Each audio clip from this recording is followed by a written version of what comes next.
I did not, go to university.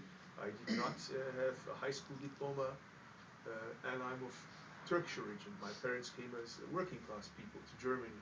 Uh, for them, it was like the worst thing I could have done joining the Greens, because they knew social democrats, they knew conservatives. They would have loved, of course, me having in a social democratic party like they used to be in Turkey.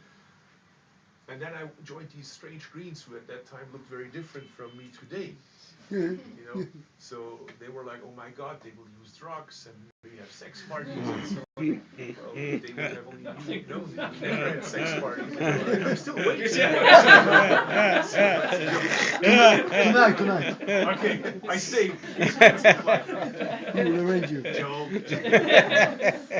So I mean, again, we have to be careful not to address only one segment of the society which is similar to our income. I mean, the Greens is not the average of the society. Most of us are better educated. Most of us have a higher income than the average. Uh, but the good news is that our people care about the rest, and we use that. But still, I mean, when we talk about climate change, and I just mentioned, I'm sure you recognize that I said one of the most important things we're planning for the next period when we're in power is a program for all old houses for insulation, because that's the most important energy source, saving energy from preventing inefficiency. A lot of jobs, but who pays for it? The landlord or the one who has to pay the rent? How do you distribute that? How do you make a process for that? That's exactly what we're discussing. Because uh, from an environmental standpoint, it's clear. It's a high priority, one of the highest priorities. From a social standpoint, in cities like Berlin, not maybe like in Tel Aviv, but it's also getting worse. Prices, are exploding.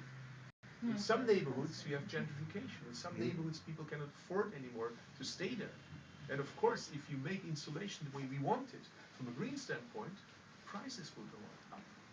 So you have to find a way for that, to balance that, and we're working on that with state money involved.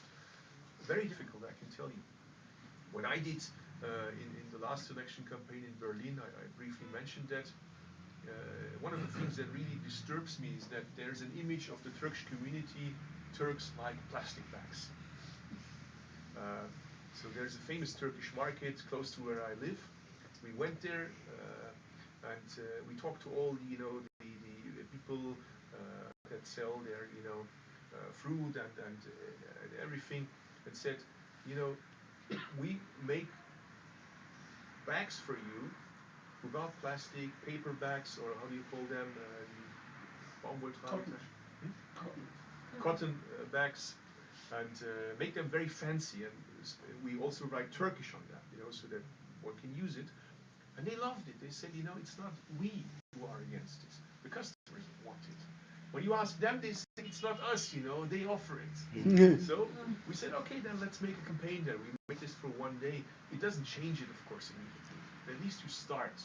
And that's, I think, is extremely important. Involve those groups as well who are usually not touched by the environmental movement, not really touched by the parties. And I believe that's important, not to forget that we will not save the environment if only one segment of a society is aware and has a high awareness. All segments of society need to be involved in that process. And let's not forget, not everybody has the same access chances to education, and not everybody has the same income. And we as Greens have the obligation to have that in mind.